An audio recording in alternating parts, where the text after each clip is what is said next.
Hello guys, আসসালামু আলাইকুম। আপনারা সবাই কেমন আছেন? আপনাদের দোয়ায় এবং আল্লাহর অশেষ রহমত আলহামদুলিল্লাহ আমি ভালো আছি। তো welcome back to my channel Rupanti diaries.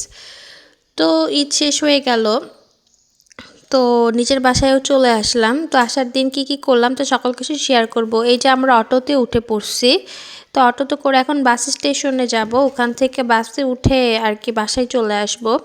তো ওর পরের দিন আমার মেয়ের স্কুলে ঈদ পার্টি ছিল, তো ঈদ পার্টিতে আমরা সবাই কি করলাম তো সকল কিছু আপনাদেরকে শেয়ার করব। তো সবাই সাথেই থাকুন, দেখতে থাকুন কি করি।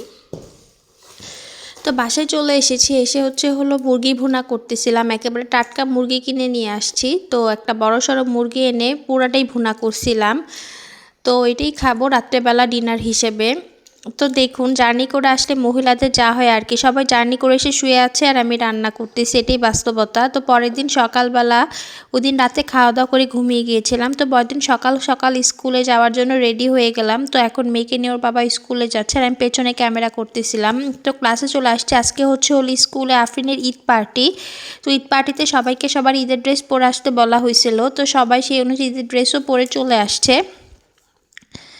তো এখানে আফরিনের কেমন লেগেছিল তা আপনারা সবাই কমেন্ট বক্সে কমেন্ট করে জানাবেন। হ্যাঁ বলো।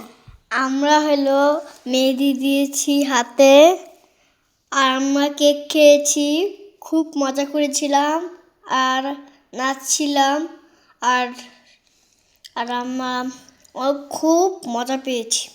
তো ওই দিন আফরিনের স্কুলে আফরিনদের হাতে মেহেদিও দিয়ে দিয়েছিল আর ঈদের উপলক্ষে কেকও কাটা হয়েছিল। এই যে দেখতে পাচ্ছেন আফরিন কেক খাচ্ছে আর এই যে আফরিনের হাতে মেহেদি। তো আফরিন সেদিন খুব আনন্দ করেছিল আর টিভিতে জোরে গান ছেড়ে স্কুলে নাচাও হয়েছিল ঈদের গানে, তো মজাই হচ্ছিল। তো স্কুল ছুটি হয়ে গিয়েছে, তো একটু পর আমরা বাসার উদ্দেশ্যে রওনা দিব, আমি আর আমার মেয়ে। তো স্কুলকে নিতে আসছে আর সবাই সবার ঈদের ড্রেস পরে এসেছিল। ছেলেরা পাঞ্জাবি পরে এসেছিল আর মেয়েরা যেটার ঈদের আউটফিট ছিল সেগুলো পরে আসছে।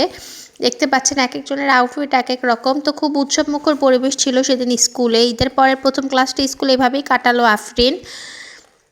তো কার কার স্কুলে এরকম ঈদ পার্টি হয় তো আপনারা সবাই কমেন্ট বক্সে কমেন্ট করে জানাবেন। তো আফরিন তো অনেক এনজয় করলো। তো এখন আমরা চলে যাচ্ছি বাসায়, দেখতে পাচ্ছেন এই যে সিঁড়িতে নামতেছি। তো একটু পরে আমরা বাসায় চলে যাব। তো আমার আর কি জার্নি করে এসে কাজ কোনোভাবেই শেষ হচ্ছে না, কারণ বেশ কয়েকদিন বাসায় ছিলাম না। বাসায় না থাকলে বাসা অলরেডি অনেক নোংরা থাকে। তো সেদিন রাতে কিছু পরিষ্কার করিনি, এখন জাস্ট রান্না করে খেয়ে ঘুমিয়ে পড়ছি। তো এখন বাসায় আসছি, এসে এখন আবার ডাল রান্না করতেছি, দেখতে পাচ্ছেন।